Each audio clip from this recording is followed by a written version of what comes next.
आप देखिएगा, देश के प्रधानमंत्री थे पूर्व के, वो अमेरिका से कुछ लेकर के आए थे, डांस बार से शादी कर ली थी। वो डांस बार में डांस करने वाली डांसर थी, उस डांसर से शादी कर ली। अपने कुल को बिना देखे, बिना सोचे, बिना समझे, वो छोटी सी उम्र थी, सोचिए एक बार डांसर होगी तो बार डांसर क्या करती होगी, लेकिन मन आ गया तो बार डांसर को उठा करके यहां पर ला करके भारत में बहू बना दिया। ऐसा भी होता है। ये उन्हीं वेगों में की कहानियां हैं। जितने भी माता पिता हैं ना, इनको समझना होगी वो बात। आपकी बच्ची के चेहरे पर कुछ दिखाई नहीं दे रहा है, वो सांवली है, काली है, उसकी ऊपर अपर लिप्स में बाल भी दिख रहे हैं, उसके यहाँ के बाल बड़े हुए हैं, उसने प्रॉपर सरसों का तेल डाल करके कंघी करी है, उसके बाद भी उसके मन के अंदर किसी को लेकर के कोई सॉफ्ट कॉर्नर पैदा हो रहा है। वो जो सॉफ्ट कॉर्नर पैदा हो रहा है, प्रथमम जायते चिंता, सबसे पहला वो कहती है मुझे चिंता है, वो आया नहीं। द्वितीयम दष्टुमिच्छति, दूसरा वेग, उसको देखने की मन के अंदर इच्छा पैदा होती है, बस एक बार देख लो कोई बैठा है कि नहीं बैठा, सबका स्पॉट फिक्स है, उसी स्पॉट पे एक बार पलट के देखेगी आई कि नहीं आया, आ गया तो फिर रिलैक्स है। फोमो कहते हैं, FOMO, fair of missing complex का। उसमें किसी के साथ रहने पर आदमी उस उम्र में अपने आप को बड़ा कूल और कंफर्ट फील करता है। मान लो किसी से बात हो जाए, पहली बार कभी आपने जब बात करी होगी तो 10th क्लास में मान लीजिए आपने कभी किसी से बात करी होगी। छोटी उम्र में जब तक ये भाव नहीं था तब तक तो कोई बात नहीं, लेकिन जब भाव पैदा हो जाए, उससे बात हो जाए, फिर आदमी के आने का जाने का अपना एक रूल्स होते हैं। लड़के इसी उम्र में अपने कपड़ों में ड्रेसिंग सेंस पर ध्यान देते हैं। बिना प्रेस किया हुआ पैंट पहन करके वो स्कूल नहीं जाते। स्कूल में जाते वाला जो बच्चा है, अगर वो शर्ट में प्रेस कर रहा है, पैंट में अपनी स्कूल ड्रेस पे प्रॉपर प्रेस कर रहा है, पहले तो पता ही नहीं था, शर्ट दे दी, मम्मी ने सुखाई, हमने पहनी, मम्मी ने झटकारी, पहन के चले गए। क्यों? उस तरफ दिमाग नहीं है। लेकिन जब उस तरफ दिमाग जाता है ना, तो फिर लड़का अपना ड्रेसिंग सेंस सही करता है। सबसे पहले शर्ट में प्रेस होगी। जब तक शर्ट में प्रेस नहीं होगा तब तक हम जाएंगे ही नहीं, चाहे कुछ हो जाए। फिर वो अपना जूता चमकाएगा, पैंट में प्रेस करेगा प्रॉपर, और व्यवस्थित होकर के वो जा रहा है। इसका मतलब है उसको इस वेग से ग्रसित होने का समय मिल गया है। वो इस वेग से ग्रसित है, आपकी संतानें भी ग्रसित हैं, आपके घर के अंदर भी इस तरीके का वातावरण बन रहा है। उस वातावरण को माता पिता का नहीं समझते हैं, तब जाकर के घर के अंदर अनीतियां होती हैं।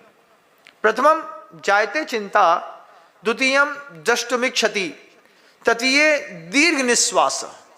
आचार्य शुभचंद्र देव कहते हैं तीसरे वेग जब उस काम का चढ़ता है तो गहरी श्वास छोड़ता है। नहीं आए, 10:30 बजे तक इंतजार किया, 10:30 तक देखा, प्यून ने लॉक कर दिया है, अब वो नहीं आया या वो नहीं आई, इस पर उसको बड़ी तकलीफ होती है। फिर पूरा दिन उतरे मुंह से निकल जाता है। क्या हुआ? अरे कुछ नहीं, आज मन नहीं लग रहा। क्यों मन नहीं लग रहा? ये एजुकेशन से बच्चे डिस्ट्रैक्ट होते हैं इस तरीके पे।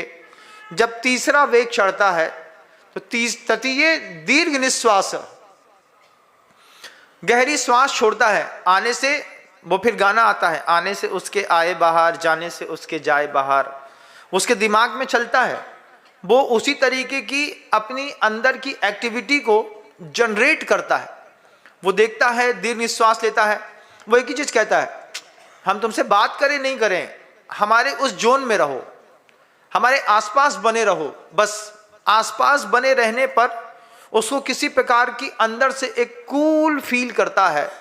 इसको तीसरा वेग कहते हैं। तृतीय दीर्घ निश्वास है। चतुर्थे में कहते हैं भजते ज्वरम। चौथे में अंदर ही अंदर एक बेचैनी होती है, किसी से कहता नहीं है, छिपाने की कोशिश भी करता है तो किसी को दिखता है। एक अंदर की गर्मी होती है, अंदर ही अंदर दाग होती है ना। जब किसी भी, हम लोग बहुत जल्दी पहचानते थे इस बात को, जब भी अंदर की दाग होगी, नाक की जो टिप है ये बिल्कुल लाल दिखाई देती है, कान लाल दिखाई देते हैं, चेहरे पर एक अलग प्रकार की लालिमा दिखाई देती है। चतुर्थे दह्यते ज्वरम, अंदर का बुखार आता है, बाहर नहीं, अंदर वाला। चेहरे से फील नहीं होगा, आपकी बातों से फील नहीं होगा, लेकिन 24 घंटे दिमाग में वो चल रहा है। कौन कह रहे हैं? उपकार करने की दृष्टि आचार्य सुभचंद्र देव की आप सबके ऊपर, कि अपने बच्चे के मोरल इफेक्ट्स को अगर आप नहीं समझेंगे, छोटी उम्र में उसको सही गाइड नहीं करेंगे।